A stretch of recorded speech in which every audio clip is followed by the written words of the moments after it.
Bloomberg Audio Studios. Podcasts, radio, news. We want to welcome Bill Gates, joining us to discuss what is the Goalkeeper's Report for 2024, the title of which is The Race to Nourish a Warming World. Now, in this report, you talk of a global health boom that we all experienced from the year 2000 to 2020 that has come to a screeching halt. And in particular, you single out the worst child health crisis being malnutrition. Why is malnutrition such an issue? Yeah, so the incredible progress we made since the turn of the century until the start of the pandemic, really should be celebrated. We brought child to death down from over 10 million a year to under 5 million. And then it plateaued. It plateaued, because of interest costs for the poor countries and the pandemic itself. But we want to get back to that rapid improvement.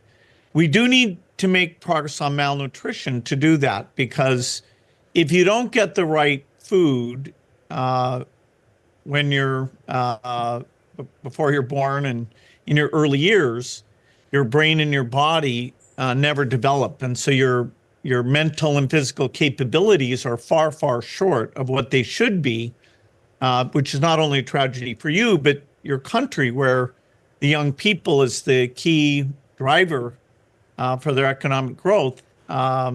They get into a poverty trap when they have very, very high malnutrition. The long-term implications for the individual clear. Can you paint the economic impact of this? Have you risen the data on it? Yeah, so a whole generation that's malnourished, then as they grow up, your investments in educating them aren't going to work as well. Your ability to move to higher paying activities, it gets stalled.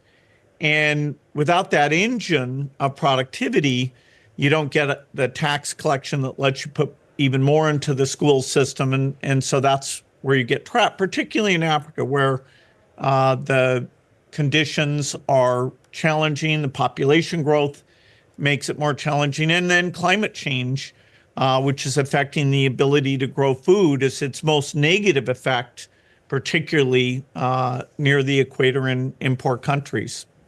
I think a figure of some $3 trillion in productivity is lost. But sort of the irony of all of this, Bill, is that in many ways, the solutions aren't rocket science.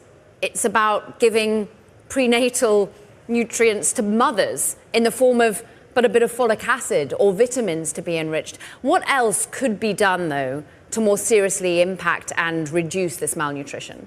Well, in the last 10 years, we've gained a deep understanding of what goes on, that if you don't get the right food, your stomach gets inflamed, and then you can't even absorb the food that you're eating.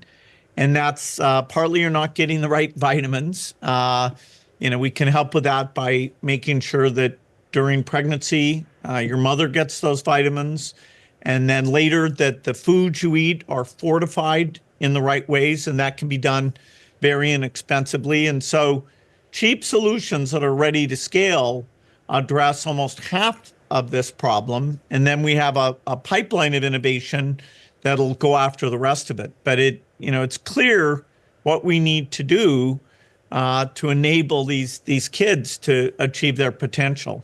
Can you talk about that pipeline of innovation a little bit more? What excites you there? Well, what we've seen is that the microbiome, which is the term for all the bacteria growing in your gut, it can get into a bad state. And so we want to get it back to that non-inflamed state. And one approach that we're trialing is actually to eat a probiotic, where actually the good bacteria get into your stomach and outcompete the bad bacteria. We think that'll be quite beneficial. We have that out in countries to see the effects, and then we'd have to drive the price of that down so that it can join these other tactics as proven ways to help out all of these kids. The innovation is obviously something we lean into when we think ultimately of Bill Gates. You're the tech guy whose every other question at the moment, I'm sure, is about generative AI. Is there anything within these new developments that the whole world is obsessing about that is helping in practical ways for malnutrition and for world health? Well, malnutrition in some ways is, such a basic thing. So we do need to raise money to get resources for this so that the poor countries, get out of the poverty trap and then are self-sufficient. The innovation is going to accelerate. Tools like AI are helping us understand the gut, the immune system, how to design vaccines in a very deep way. And the key thing that the foundation has with innovation is making sure it's not just helping the rich countries, but it's helping the poorest. And so, can they get medical advice in their native language on their cell phone? Can they have the diseases that are so ignored, like malaria? Can we use AI to develop ways to not only reduce that, but eventually eradicate it? And so, that's where the foundation is, looking at the innovation and making sure that it's benefiting those most in need. The foundation talking with global leaders often, I'm sure, global leaders of wealthy developed nations who are preoccupied right now with their own political instabilities, their own worries about the cost of living. Will you get the help you need from developed nations, do you think? No, that's a very good question. The dream is that even in the face of huge budgetary challenges that all countries have, that they would be willing to have 1% to 2% that go to help the poorest, to help these countries move forward. And these are things where you're saving a life for less than $1,000 per life saved. So, very catalytic, very well measured. I wouldn't be putting my money in unless I knew that it was extremely well spent. And so we're trying to keep this on the agenda to continue that miracle that took place, where we made so much progress getting rid of childhood death. You talk of that miracle, and I've got to ask you, as someone who, almost sees us taking those steps ahead, and then it feels as though something gets in the way, call it a war, call it a global epidemic, and we take what feels like 2 steps back. Do you ever just lose confidence? Do you ever feel that this is a fight that can't be won? Well, I will say that when we set the current goals, the United Nations, which are called the Sustainable Development Goals, we didn't anticipate a pandemic.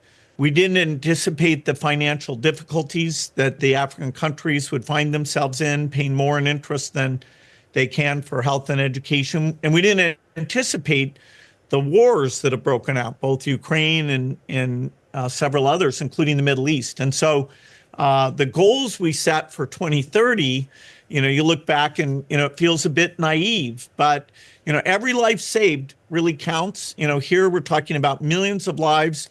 We're talking about making these countries stable, having health systems so that if a potential pandemic's getting started, they can stop it before it spreads globally. So not only the moral benefits, but the global benefits are pretty strong. And yes, it's harder today than it was a few years ago to get through the noise level, to get this cause to be heard. But, because it's about helping other humans, I think we'll succeed. We're very committed to it. Well, thank you for talking us through accelerating the progress towards the global goals. We appreciate it. Bill Gates, thank you for your time. Thank you.